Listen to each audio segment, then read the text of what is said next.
Good morning বন্ধুরা, কেমন আছো তোমরা সবাই? আশা করি তোমরা সবাই খুব ভালো আছো, সুস্থ আছো। আমরাও কিন্তু খুব ভালো আছি।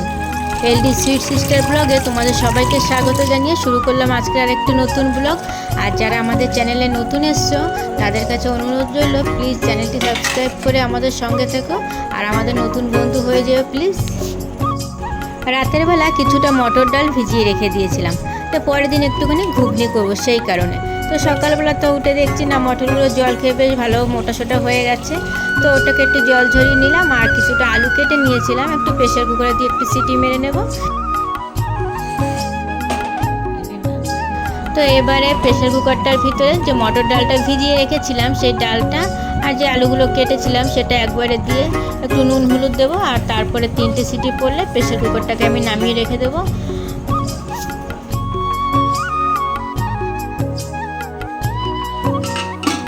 তো গ্যাসটা ধরিয়ে দিলাম, প্রেশার কুকারটা সিটিটা উঠতে থাকুক। আর ততক্ষণে কিছুটা ময়দা ছিল, সেই ময়দাটাকে আমি একটু চেলে নিচ্ছি, যাতে অনেক সময় নোংরা টোংরা কিছু থেকে যেতেই তো পারে, তার জন্য চেলে নিচ্ছি যাতে কিছু না থাকে পরিষ্কারভাবে। আর একটুখানি আটা দিয়ে দিলাম, কারণ একজ ময়দাটা করলে না অনেক সময় একটু শক্ত হয়ে যায়। আর একটু আটা যদি দেওয়া হয় তাহলে লুচিটা বেশ সুন্দর নরম হয়, সফটও থাকে অনেকটা টাইম ধরে। তো দেখো পুচকি ঘুম থেকে উঠে চলে এসছে যে আমি কি বানাচ্ছি সেটা দেখার জন্য। তো এসে কতক্ষণ একটু দাঁড়িয়ে বসে টসে তো আবার ও চলে গেল। আর এদিকে কিন্তু আমার ময়দার ডোটা তৈরি করা হয়ে গেছে। তো কিছুক্ষণের জন্য এটাকে আমি রেস্টে রেখে দেবো, ঢেকে রেখে দিলাম। তো এবারে দেখি প্রেশারে কটা সিটি পড়লো, তো এবারে নামিয়ে দেবো। প্রেশারে 3টে প্রায় সিটি পড়ে গেছে, আর বেশিক্ষণ রাখার দরকার হবে না, এবার গলে গেছে ডালগুলো। যাই হোক আমি প্রেশার কুকারটা নামিয়ে দিলাম। 3টে সিটিতে সুন্দর সফট হয়ে গেছে ডালগুলো, আর দরকার নেই সিটি মারা, তো ওকে রেখে দিলাম। মশলাটা ফোড়ন দিয়ে আর পেঁয়াজটাকে একটুখানি ভেজে নিচ্ছি। পেঁয়াজটা ভাজা হওয়ার পরে আমি একটু মশলা করে রেখে দিয়েছিলাম, আদা রসুন লঙ্কা একসাথেই মশলাটা করে রাখা ছিল ঘরে, সেটাই এখন এখানে দিয়ে কষিয়ে নেব। তো মশলাটা কষানো হোক, ততক্ষণ একটু ভালো করে কষানো যদি না হয় তাহলে একটা কাঁচা কাঁচা গন্ধও ছাড়তে পারে। আর একটু টাইম নিয়ে মশলাটাকে কষাচ্ছি।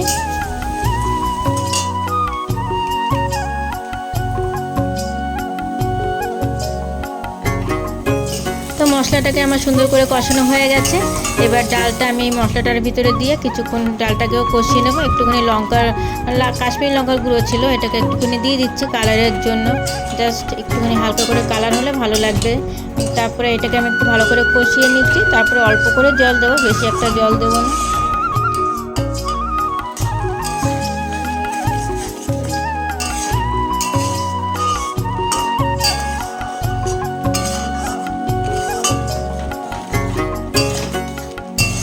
কষানো আমার হয়ে গেছে দেখো।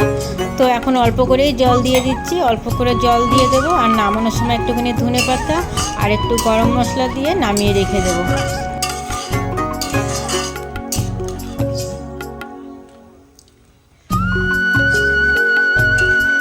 তা আমার রান্না কিন্তু কমপ্লিট হয়ে গেছে, ঘুগনি রান্নাটা।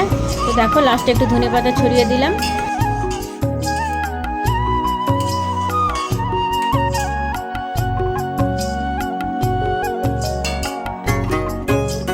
তো গ্যাস থেকে নামিয়ে নিলাম, রান্নাটা আমার হয়ে গেছে। তো ছোটো একটা বাটিতে ঢেলে নিলাম, তো এটাকে রেখে দিই। আর যেহেতু আমার ময়দাটা মাখা ছিল, তো আমাকে একটু লুচিটা বানিয়ে নিতে হবে। তো গিয়ে দেখি তেলটা ঢালা ছিল না, সাদা তেলটা, তো আমাকে আবার তেলের প্যাকেটটা কেটে নিয়ে বোতলটায় ভরে নিতে হচ্ছে। তো তারপরে লুচিটা বানাবো। আর এই যে আমি লুচিটা বানিয়ে নিয়ে চলে এসেছি, বানানোটা দেখালাম না। তো লুচি ভাজা শুরু করে দিয়েছি আর খুব সুন্দর কিন্তু ফুলে উঠেছে বেশ। তো কয়েকটা লুচি আগে বানিয়ে ভেজে নেব, তারপরে আমার হাজব্যান্ড আছে বাড়িতে আজকে, ওকে খেতে দিয়ে দেবো আগে, তারপরে বাদবাকিগুলো আমি পরে করব।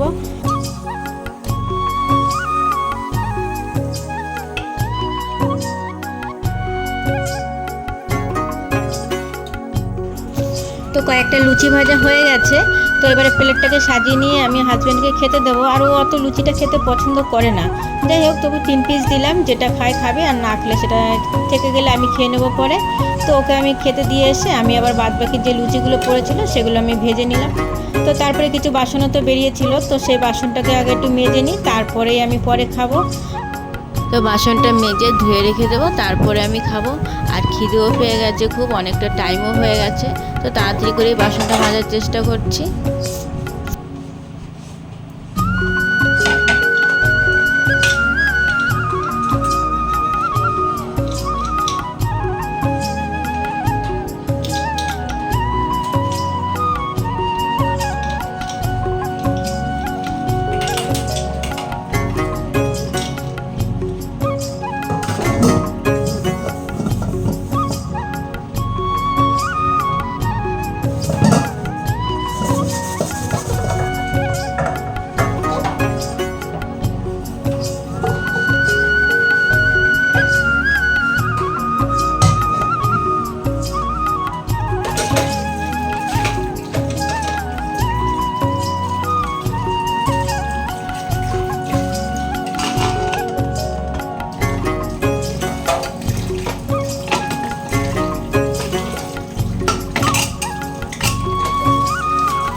বাসন আমার মাজা ধোয়া কমপ্লিট হয়ে গেছে।